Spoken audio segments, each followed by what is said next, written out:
mean, based on our last experiment, I figured this would be a little safer. There you go. Okay, we got everybody. Let's see, we're still setting up the YouTube.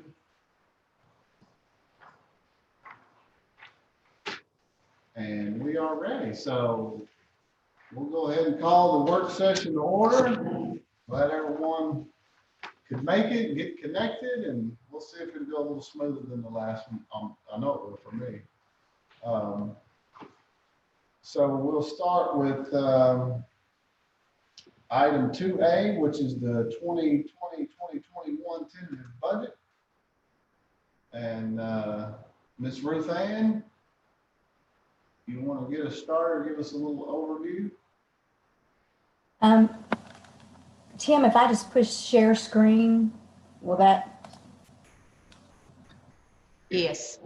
It says you cannot start screen share while the other participant is sharing.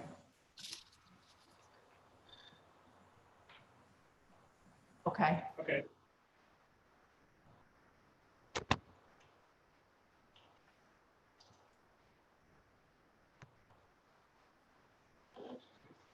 You're good, Ruth Ann. You see the tentative budget screen? Yes. Okay. Mine looks different. So you see with the heading that says 2021 tentative budget. And then I put the last three budgets that we have had, the 1920 working budget, the 2021 draft budget, and then the 2021, this one, the tentative budget. And so you'll have one more 2021 working budget in September.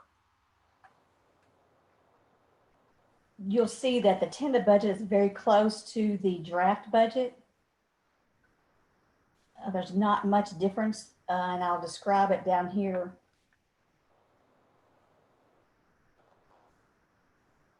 I think this is different than, let's just start with this. I don't think these three, we have those. Okay. So this tentative budget includes step increase, which for pretty much is a 1% raise for all staff as they go up to the next year in experience. That includes a classified retirement match. As you remember, that's going to, our portion is going to increase 12% every year. I don't know if there's a cap on that, but that 12% would mean about $86,000 more for us this next year. It would go to 26.94% of their gross salary. This, we're including Cumberland, contract with Cumberland, continuing that at approximately $56,000, which is 20% of the total cost. This also includes budgeted, because we don't have the actual renewal quote yet, but for our budget, basically a level cost for our insurance. I know that our student accident, which is the next one, actually went down $2,500. So the other one is with Cornell Hignite, and it includes the general liability, property, vehicle, workers' comp, and umbrella. And it's a ballpark of $400,000.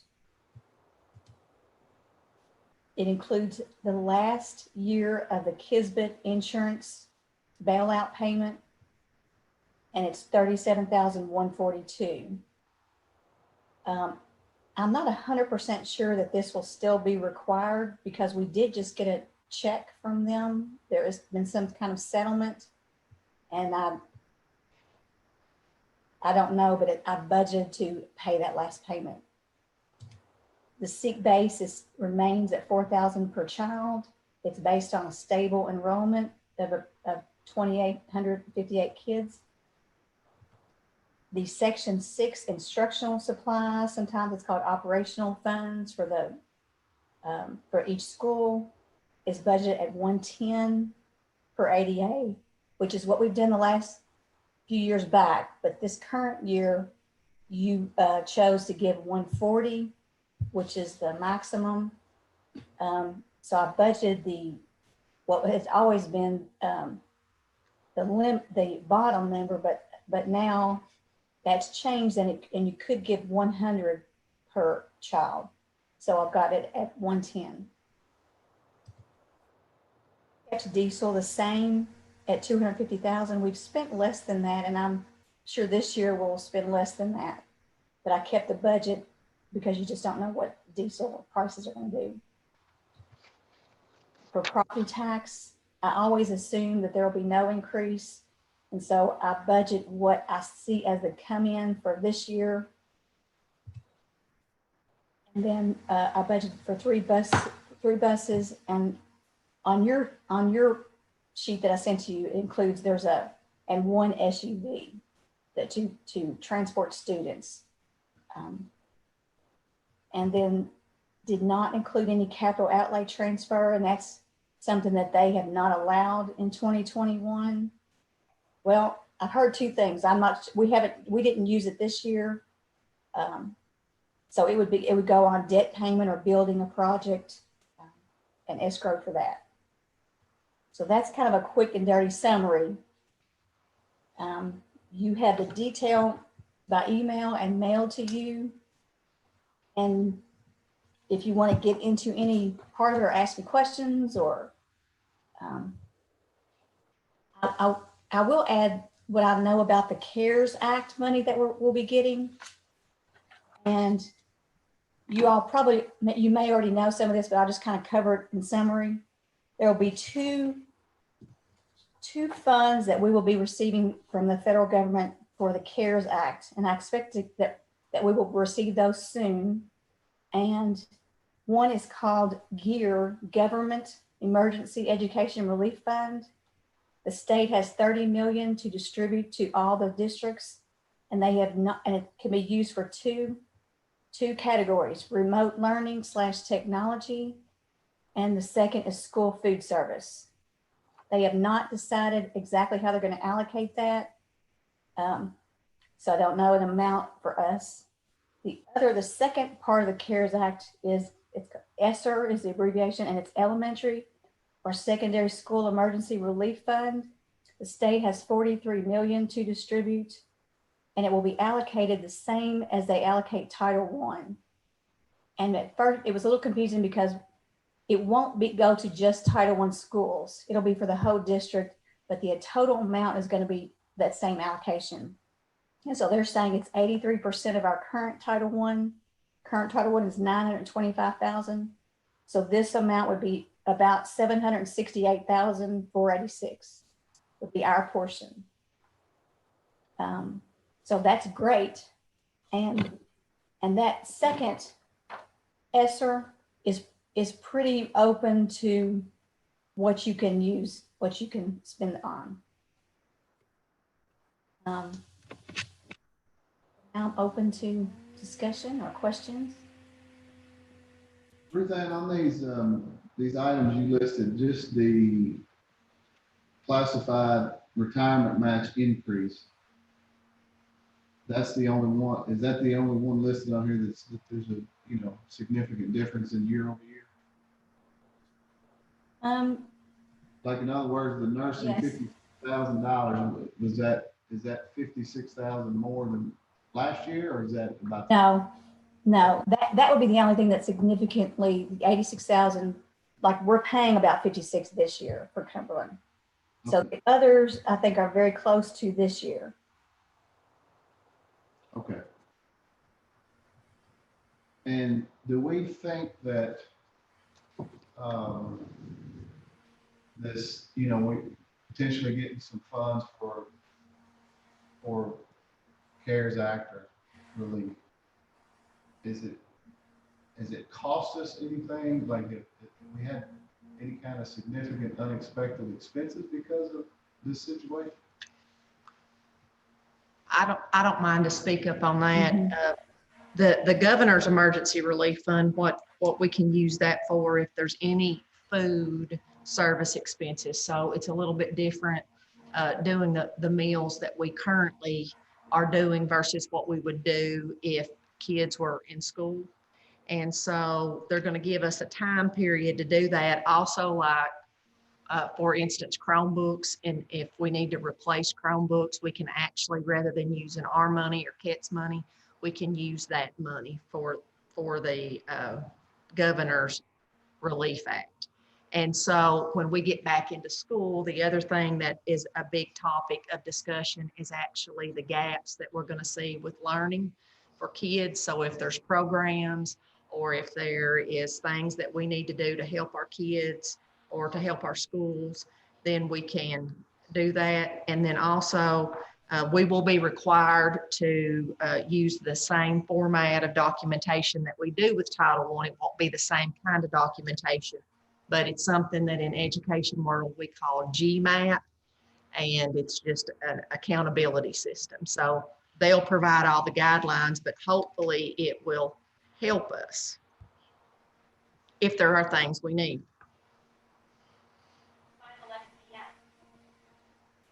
What'd she say?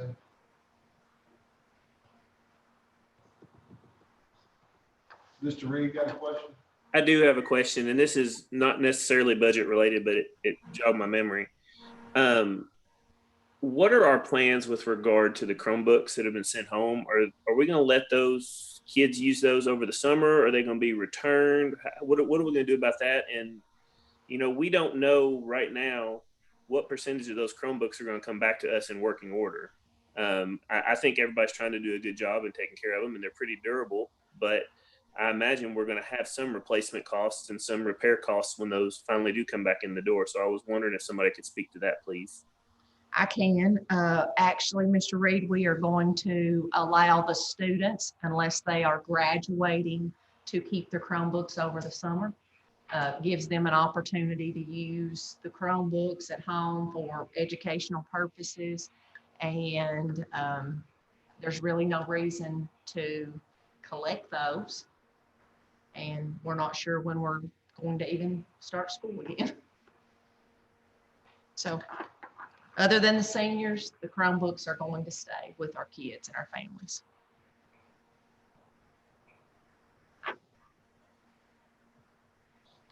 Anybody else have any questions? I got a question for Ruth Ann. Ruth Ann, this is Kaylin.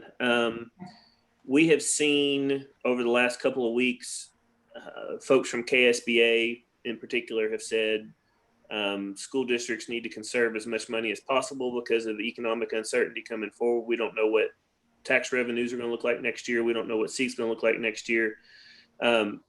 If I understand correctly, the projections you have here are just for the step increase. They don't include a percentage raise on top of that. Is that right?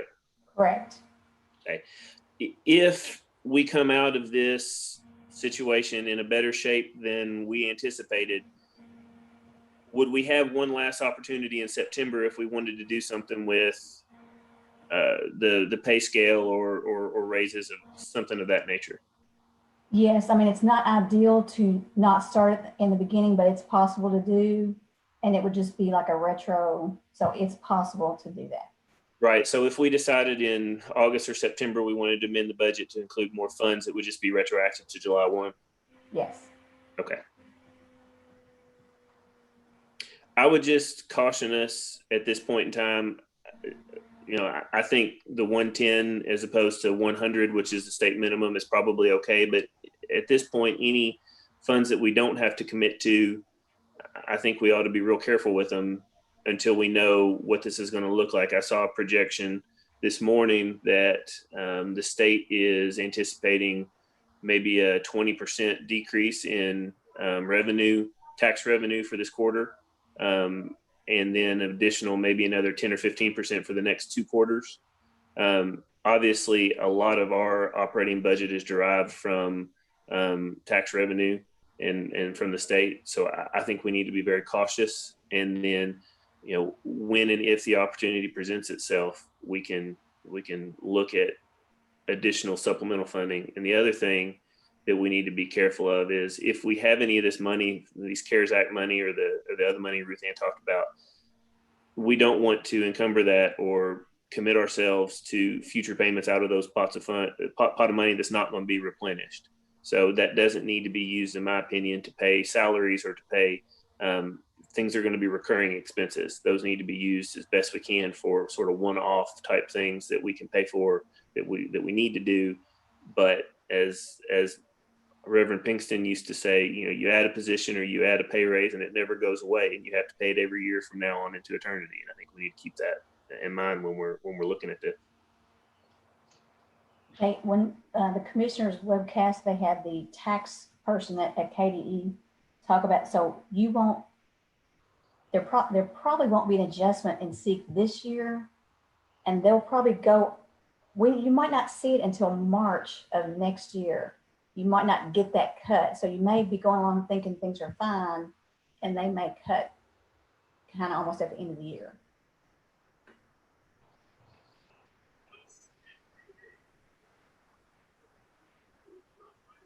Any other questions for Ruth Ann? No, I don't, but I want to go back to the Chromebooks. Does every child in our county have a Chromebook? Our household in our county have a Chromebook? Peggy, we sent those Chromebooks home with students grades 3 through 12 if they had Okay. internet connection. Gotcha. We did have some students that did not have internet connection, and so for those students, we actually use packets for those children. Okay. 3 through 12. Thank you. So Laura, do we have any idea what our kindergarten preschool registration numbers look like? I mean, I know that you've opened up registration, and do we have any sense of what percentage of those folks we're capturing? Thinking about for purposes of planning, student population next year. Preschool is a concern because the screening that we use is called a dial 4, and it has to be done in person. And so we are waiting for guidance from KDE. They've also told us to not qualify any child based on income until after July 1. So that's really putting us in a holding pattern for preschool, because normally by July we have our kids screened. We know how many kids we're going to have, and we're kind of just waiting around to see if we have some tuition spots. So I can't give you any numbers. Sure. Thank you.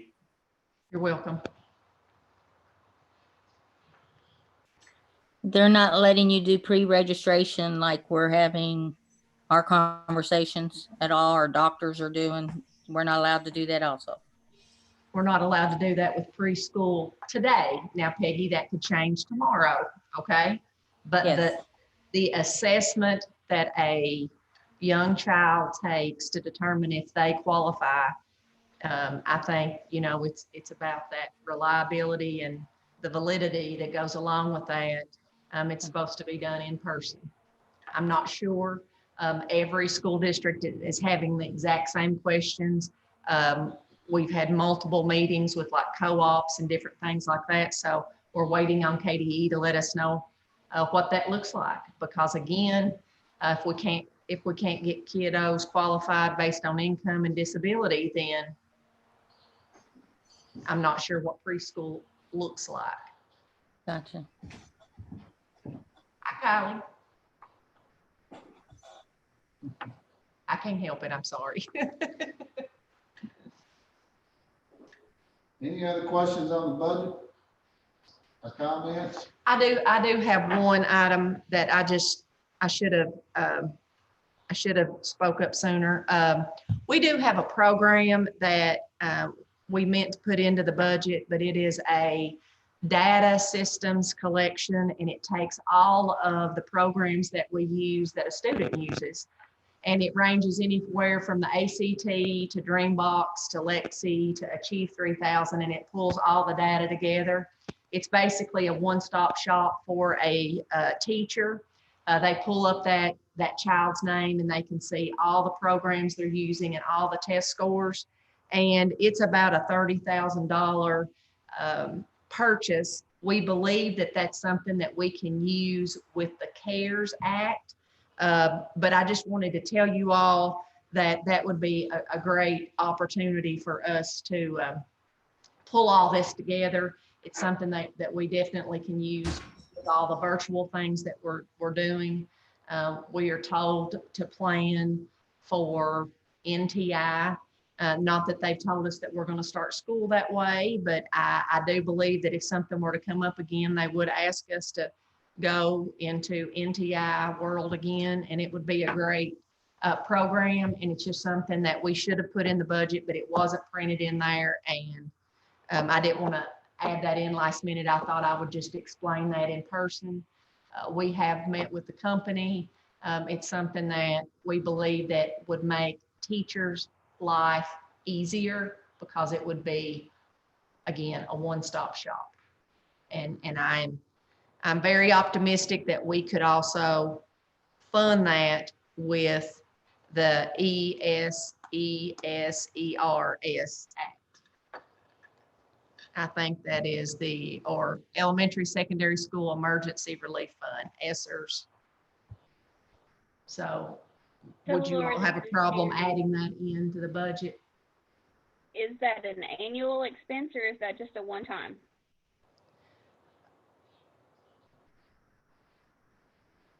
I can't answer that question, so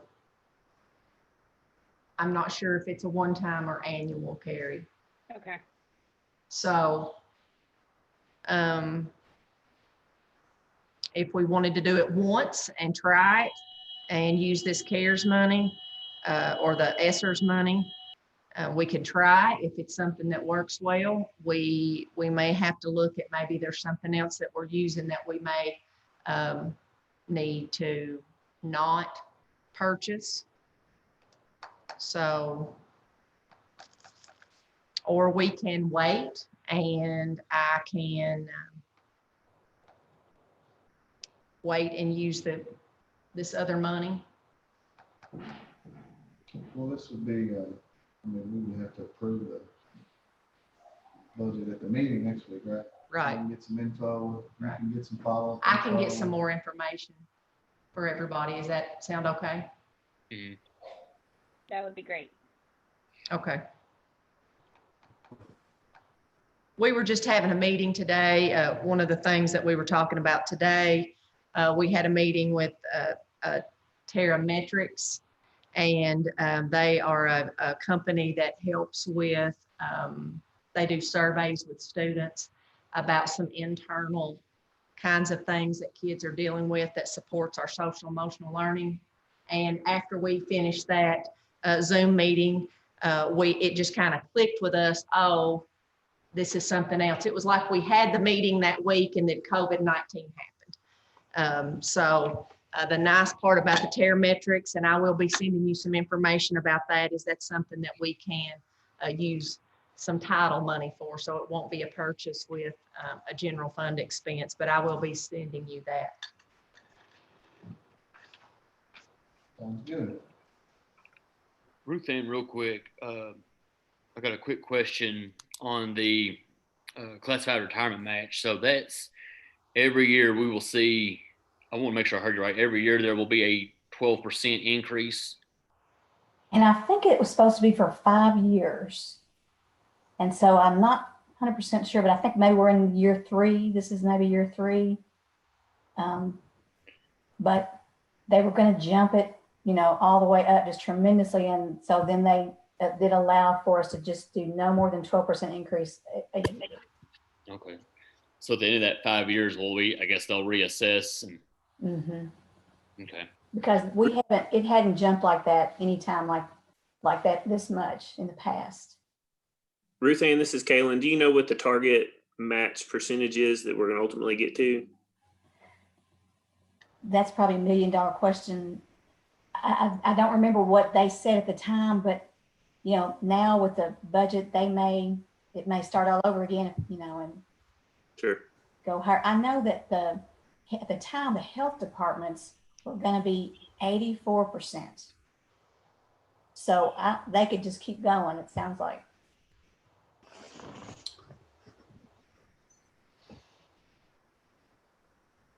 Okay, any other questions? Carrie, I did find the answer to the question. It is an annual expense. But I will send you all more information about what that looks like.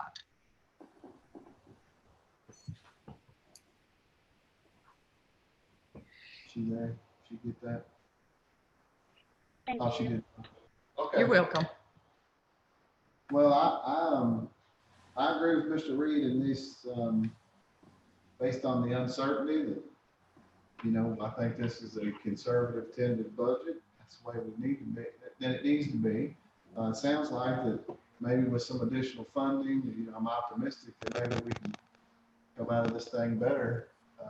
We don't incur a lot of extra expenses and we get some additional funding, and maybe we'll have some resources available to take advantage of some of those opportunities that can assist our staff and teachers and so forth. So, but I think this is a good move for the moment. So we'll move on. If there's no further questions, we'll move on to item 3, which is discussion of LPC community member.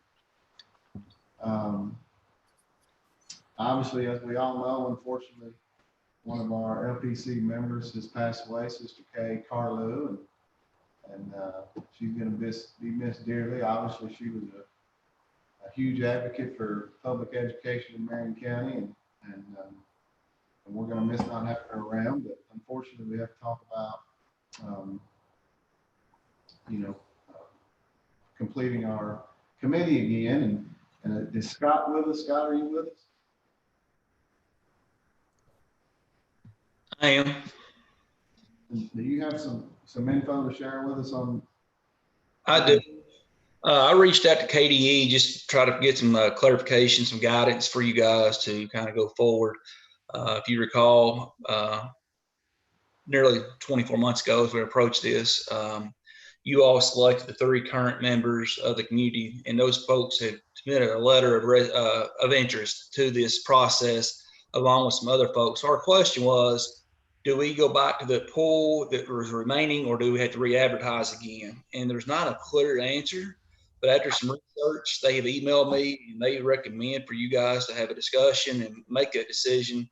But a lot of times after that kind of period of time, there's a re-advertising clause. So what their recommendation to you guys is to advocate for the re-advertisement.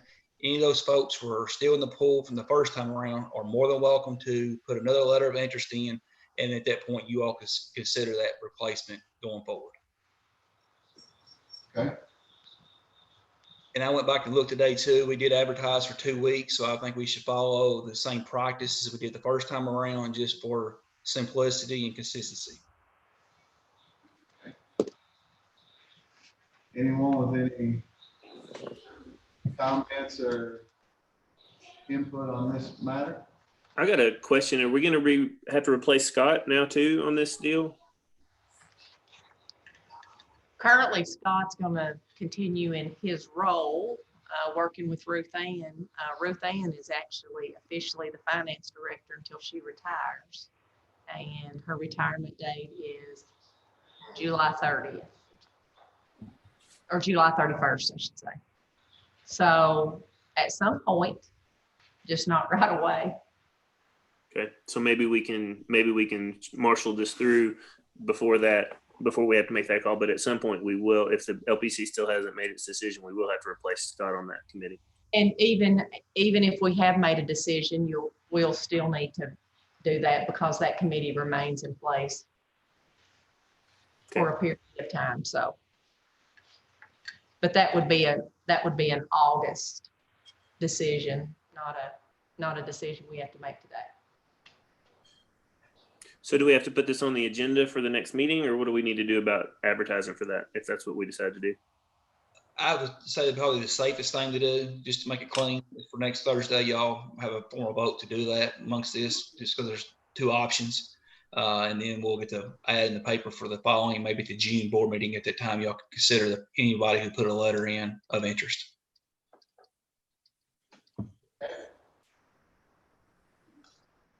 Any other discussion on item 3?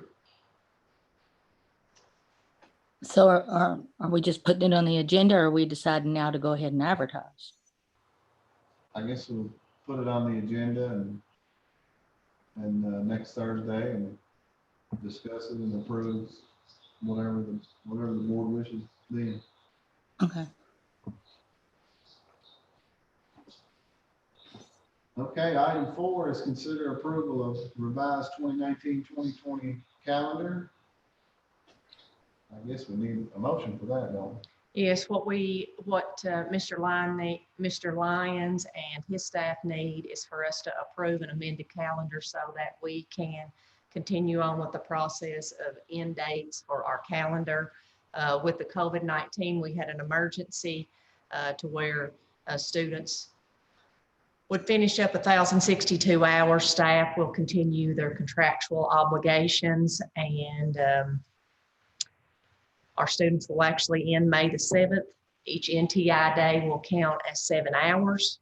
It is about participation. This is not like a traditional NTI system like we have done in the past.